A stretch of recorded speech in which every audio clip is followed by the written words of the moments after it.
Fala minha gente, tudo bem com vocês? Como sempre eu espero que sim. Eu vou muito bem, obrigado. Hoje vai ser um vídeo de reflexão, recomendo você sentar aí, pegar um café, pegar um chá, que a gente vai bater um papo, tá? Eu quero conversar com você como se você fosse um amigo meu de longa data, sem roteiro, sem script, porque a gente vai conversar sobre consumismo, vício em perfumes. Nos últimos 3 anos eu tenho estudado muito, até para entender o meu papel como influenciador, né? Porque muitas vezes alguém compra algo e fala, pô, comprei tal perfume por indicação sua, cara, muito obrigado, consegui num preço muito bom e tal. E eu fico muito feliz com isso. Esse é o lado bom da moeda. Mas tem o lado ruim também. Quando eu vejo alguém com depressão, ansiedade, vários problemas por conta do consumo, não consegue parar de comprar, me perguntando qual que é o meu papel, a minha parcela de culpa nisso também, eu tenho estudado muito. E eu cheguei à conclusão seguinte, tá? Esse vídeo vai um pouco mais a fundo, inclusive, então espero que você me acompanhe. O vício em perfumes, fones, roupas, qualquer coisa, vício em compras, nada mais é do que um sintoma bem pequenininho de um problema muito maior, que é o consumismo, que é um sintoma de um problema bem maior, que é a ansiedade, que nada mais é que um sintoma de um problema bem maior, que é a sociedade onde a gente vive. Então, para você entender o porquê que você não consegue parar de comprar perfume e tá doente, a gente tem que se afastar muito. E, cara, olhar para a história, olhar para a geopolítica, olhar para o sistema que a gente vive. Então, é uma conversa que vai muito mais a fundo.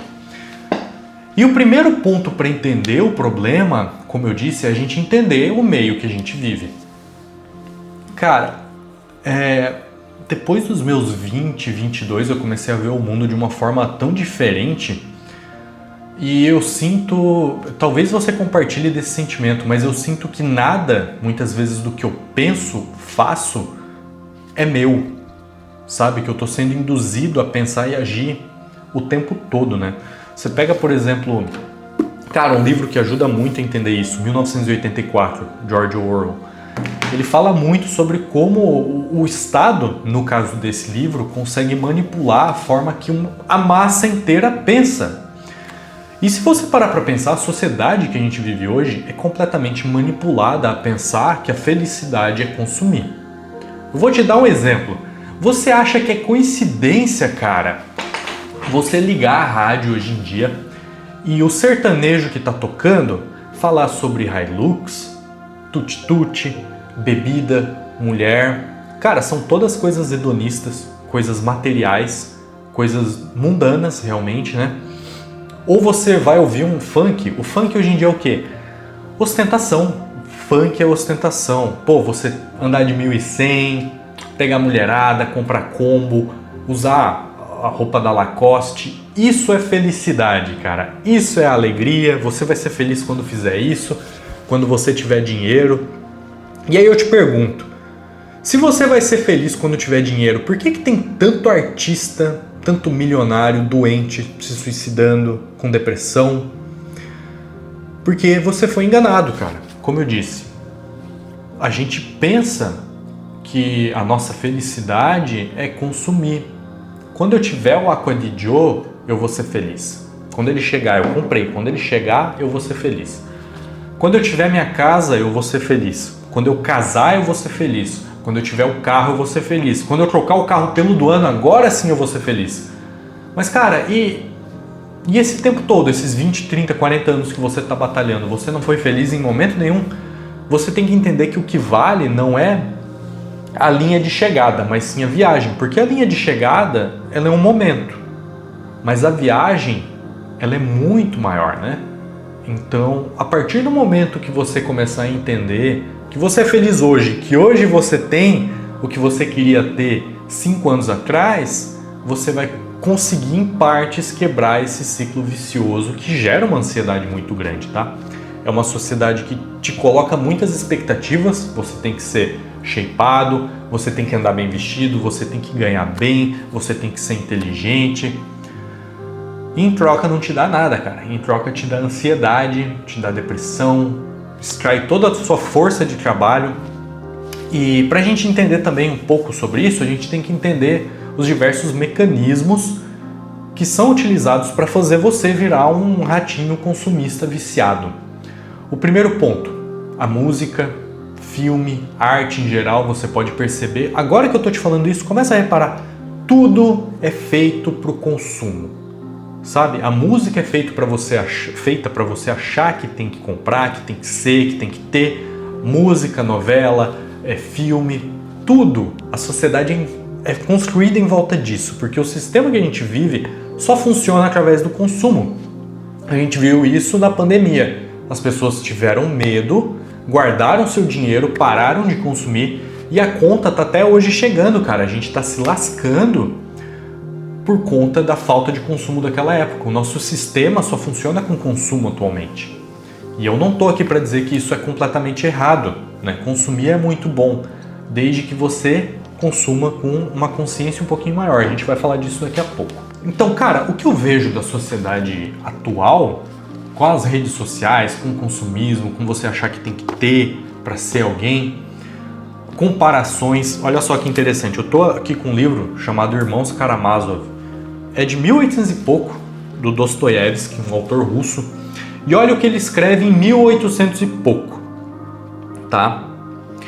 Porque o mundo diz, tens necessidades, portanto, satisfá-las. Porque tens os mesmos direitos que as pessoas mais nobres e ricas. Não temas satisfazê-las, mas inclusive multiplica-as. Ou seja, você tem vontade, cara, você quer ter perfume, você quer ter sexo, você quer ter relacionamento, você quer ter o carro do ano. Tem essa vontade, multiplique elas, porque os mais nobres e os mais ricos têm isso, né? Você vê muito isso no Instagram, o cara vê no Instagram o cara com um carrão, com a motona e sente uma inveja absurda. Eis a doutrina atual do mundo, é nisso que eles veem a liberdade. Então o que resulta deste direito à multiplicação das necessidades?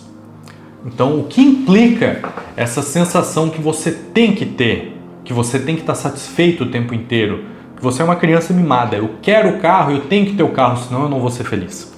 O que isso implica? Entre os ricos, o isolamento e o suicídio espiritual. Entre os pobres, a inveja e o homicídio.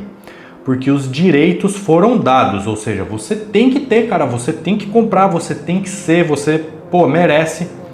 Mas eles não foram indicados ainda os meios para satisfazê-los. Ou seja, a sociedade diz, você tem que ter, mas ela não te diz como você vai ter. Então surge uma necessidade, uma urgência que gera violência, homicídio, matar, roubar, porque eu tenho que ter, gera um suicídio espiritual, porque quanto mais consumista você é, se você é religioso, eu não sei se você é ou não, mas eu percebo isso, quanto mais ligado ao mundo e ao consumismo eu tô, mais afastado eu tô de Deus. Afirmam que o mundo fica cada vez mais unido, entra no convívio fraternal mediante a redução das distâncias, transmite ideias pelo ar. Ou seja, em 1800 e Guaraná com rolha, Dostoiévski escreveu isso aqui. Parece que ele está descrevendo o Instagram, né, maluco?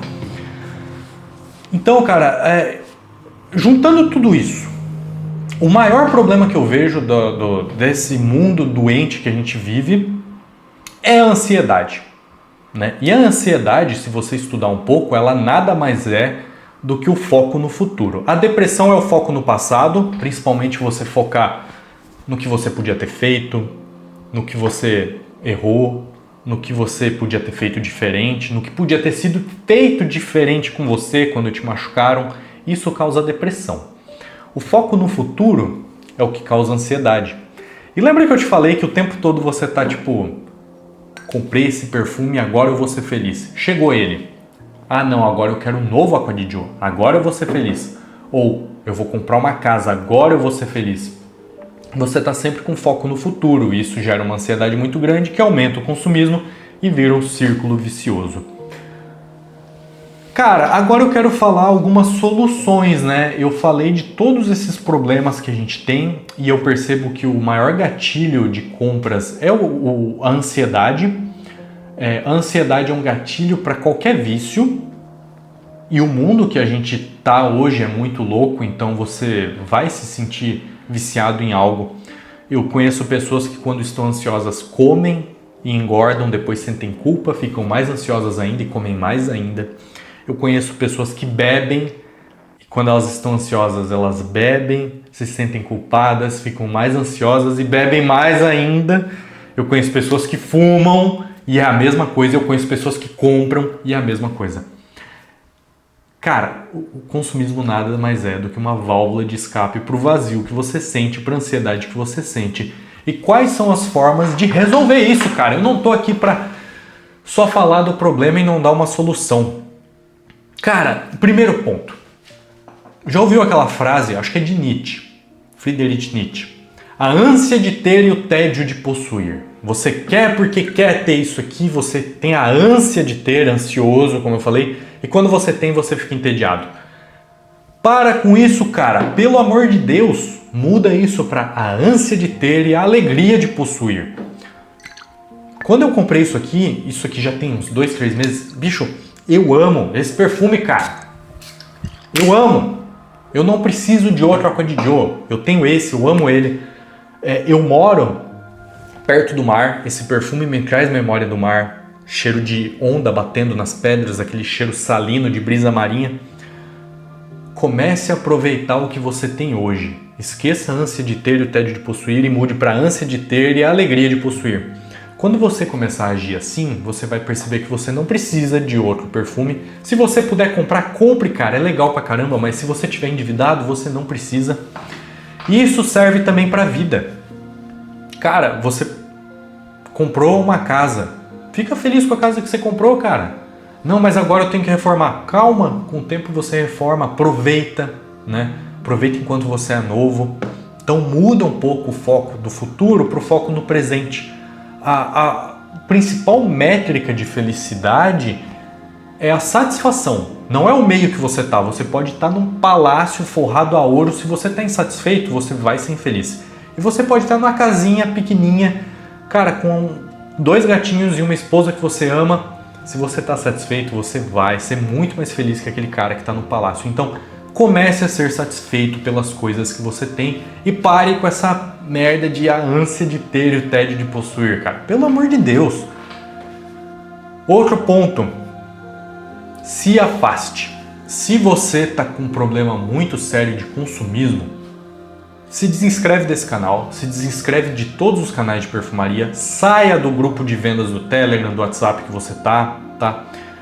O que eu tô falando aqui é extremamente maléfico para mim, porque eu ganho dinheiro com isso, eu preciso de inscritos, mas se você é uma pessoa doente, cara, não faz mal, se desinscreve, volta se um dia você ficar bem, não volta, o importante é a sua saúde. E não adianta você só sair e falar, pô, eu não consigo parar de comprar perfume, eu vou sair dos grupos de perfumaria, dos canais. Você vai mudar o teu foco de perfume para roupa, de roupa para relógio, de relógio para Blade. Porque, como eu disse, o vício em perfumes é só um sintoma de consumismo. Você tem que tratar o seu consumismo, né? Procure ajuda psicológica, né? Se as dicas que eu te dei até agora, de focar no presente, de se preocupar também com o que você já tem, aproveitar o que você já tem, não são o suficiente, cara. Você ainda está muito ansioso, ainda está muito deprimido, né? Você, desde pequeno, acha que a tua função no mundo é ter, você vai ser alguém quando tiver casa, carro. Não, cara, a tua função no mundo é você exercer a sua profissão bem, é você ter uma família, criar laços, tá? Essa sociedade que a gente vive de consumo, ela é muito nova. O nosso cérebro não é feito para consumir só. Ele é feito para criar principalmente laços sociáveis, tá? Se tudo isso que eu falei não te ajuda, psicólogo. Cara, psicólogo. Não adianta você também sair dos grupos de perfume e tudo mais, você vai para outro nicho, gastar dinheiro. Se afaste e procure um psicólogo. Procure tratar a sua depressão, a sua ansiedade. Cara, procura religião, tá? Deus, no caso para mim, né? Pode ser outro Deus para você, mas Deus tem muito para ensinar sobre o quanto o mundo material não é só o que importa. Leia, velho, leia bastante, você vai começar a entender muitas coisas. Eu vou recomendar agora alguns livros aqui, tá? Irmãos Karamazov, que eu acabei de ler, apesar de ser um livro difícil, muito longo. Tem aqui o Mito de Sísifo, de Albert Camus, tá? Que é um filósofo francês. Cara, o Mito de Sísifo é incrível, porque Camus foi o precursor de uma nova forma de pensar que se chama absurdismo. Ela lembra muito o niilismo de Nietzsche, que fala que nada faz sentido. Pô, eu acho o niilismo uma merda, porque é Nietzsche, inclusive, que disse, né, ânsia de ter e o tédio de possuir, porque Nietzsche é muito inteligente e ele falava dos problemas da sociedade, só que ele não dava solução, maluco, isso que dá raiva. E Camus, com o absurdismo dele, dá uma solução. Basicamente, o mito de Sísifo diz o seguinte: Sísifo foi amaldiçoado por Zeus a empurrar uma pedra ladeira acima, uma pedra gigante, extremamente pesada, para o resto da eternidade. Toda vez que ele chega no topo, essa pedra rola e ele começa de novo. Ela rola e ele começa de novo. Isso é a forma do Albert Camus falar do absurdo. O absurdo que é Sísifo empurrar essa pedra toda vez e cair e ter que empurrar de novo. Mas o que Camus está falando aqui é que nós somos Sísifo. Você acordar de manhã e trabalhar, voltar, dormir para acordar e trabalhar, voltar, dormir para acordar e trabalhar, voltar, dormir para depois se aposentar e morrer. A gente é Sísifo. É um absurdo o mundo que a gente vive. Mas a mensagem mais impactante desse livro não é a gente entender que a gente é Sísifo empurrando a pedra acima num mundo absurdo. É o que Camus escreve aqui, que é o seguinte: enquanto Sísifo empurra a pedra acima, nós temos o dever de imaginar Sísifo sorrindo. O que isso quer dizer?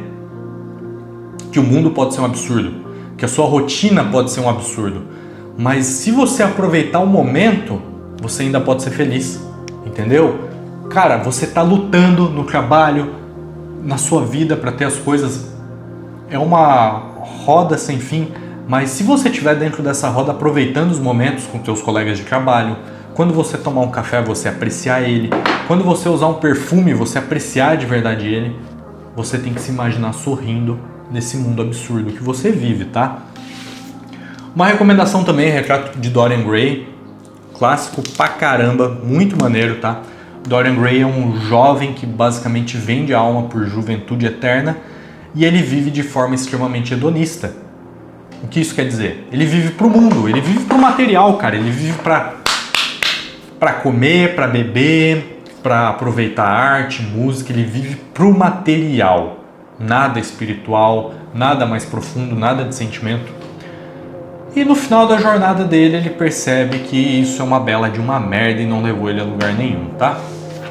1984 também, um livrão para você entender como você talvez seja muito manipulado e nem perceba, tá? Você acha que manda nos seus pensamentos, mas alguém tá pensando por você.